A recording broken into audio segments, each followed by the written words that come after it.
Hey guys, it's Nura from Phone Arena. In front of us we've got the Huawei SNP6 and the Nokia Lumia 925. And I just want to talk you through some of the design similarities between these two devices. Now, the Lumia 925 is quite unique in that it features a polycarbonate back but an aluminium side, and it's a fusion of the two. Whereas the SNP6 is also unibody, but it's just made out of metal. And despite these striking differences in terms of build, there are actually some similarities between the two devices. So let's have a quick look. If you look at the front, you'll notice that despite the colour differences and the different operating system, they share a very common design trait, which is to have the large screen and the earpiece speaker and the front-facing camera up atop it.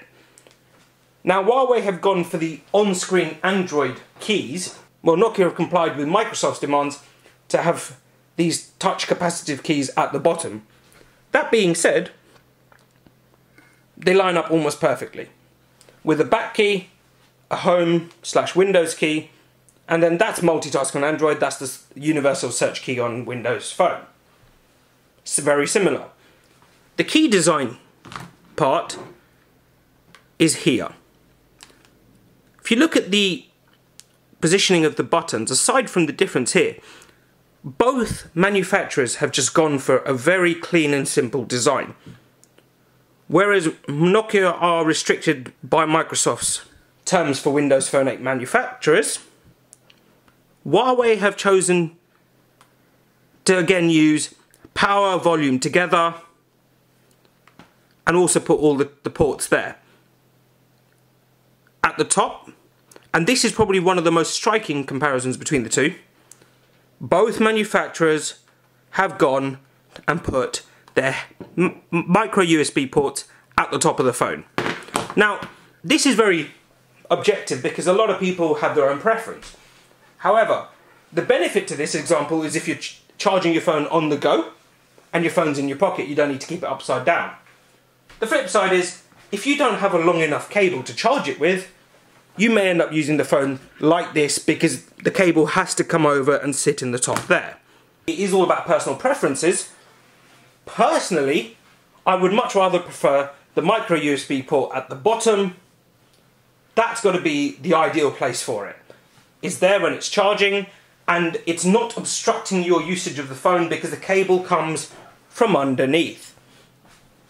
That's just one example. If we move on to another area I wanted to show you guys, it's the layout and design of these antenna strips. Now, with all metal unibody devices essentially, the manufacturer needs to come up with a way to ensure that there is no issues with antenna strength, and henceforth, especially with metal not being, let's say, the easiest for radio waves to penetrate, they come up with these small signal bars. Now, and just before, whilst I do this, now both devices actually take their inspiration, if you will, from the style of the iPhone, which, as you'll see here, is a very sleek band at the top. With the iPhone 5, there are bands at the bottom as well, and just like Nokia, whereas Huawei have just gone for one at the top. Now, although they have the similar style and design, if you will, the good thing about, the good thing about Nokia example is that it's not an almost carbon copy. As we showed you in the SNP6 versus iPhone 5 video, there is maybe a millimetre difference in terms of style, width and design between the antenna strips on both of these two devices. Whereas on the Lumia 925, it's actually much bigger. And in a way, this is actually very good because it ensures that it fits the striking design of the phone, i.e. the black there, fits very nicely, but it ensures that Nokia's reputation for delivering handsets with great reception, this is just a general thing, there are issues with every single device after all, it ensures that they continue that tradition. And despite merging aluminium with polycarbonate, they haven't sacrificed network strength. Now if we just have a look here again, we're going to move the iPhone to a side. Now if we just have a look here again, let's take a look at the back. Now this is probably where the design completely changes.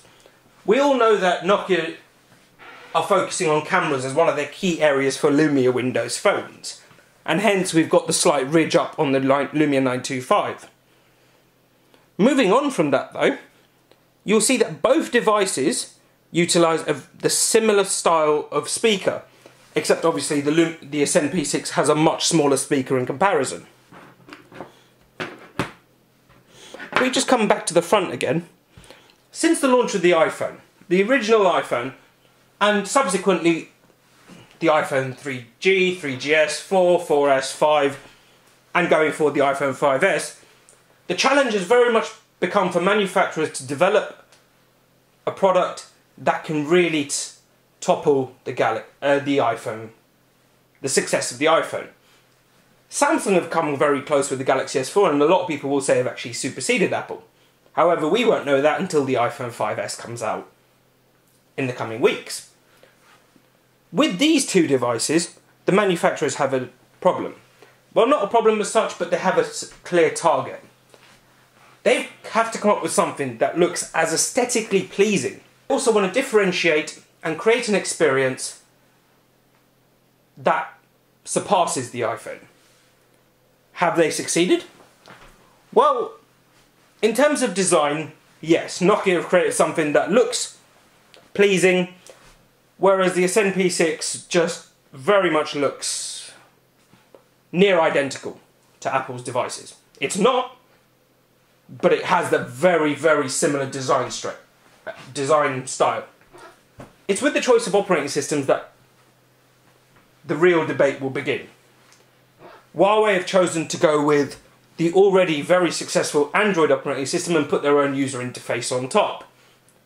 The user interface is very akin to what one might expect from an iOS device, except with the added features of things like widgets.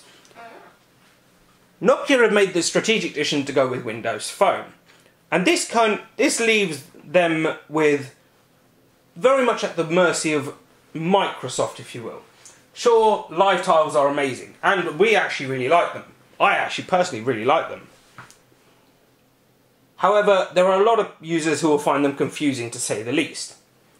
That being said, all of Nokia's exclusive applications really make the any Lumia worth a purchase. And with the Lumia 1020 coming up, and its amazing 41 megapixel camera, the camera-centric Apple aficionados may be tempted to consider switching. Anyway, I digress, and I've kind of moved away from the point, but moving back to these two devices here, they both have very similar design styles. They've been made by two companies whose philosophies are completely apart, but they follow a similar design. And it does really raise the question of, has the design of the iPhone introduced an era when manufacturers can't sway too much from that particular design style? It actually does raise a question. Has the very successful design of the iPhone introduced an era where the iPhone is almost the de facto, and manufacturers want to come as close to it as possible in order to appeal to as many of the iPhone users as possible, but also want to have their own differentiating spin? What do you think? Has Apple set a standard with the design of the iPhone? I mean, the Samsung Galaxy range, apart from a difference in some cosmetic differences, looks very similar. As does HTC's devices. Well, HTC not so much, but everyone seems to be following this very single design approach to slate candy barred touchscreen devices. We want to hear what you think. Let us know your views on whether or not the iPhone has set a de facto design standard in the comments below. Thanks for watching, and please like, comment and subscribe.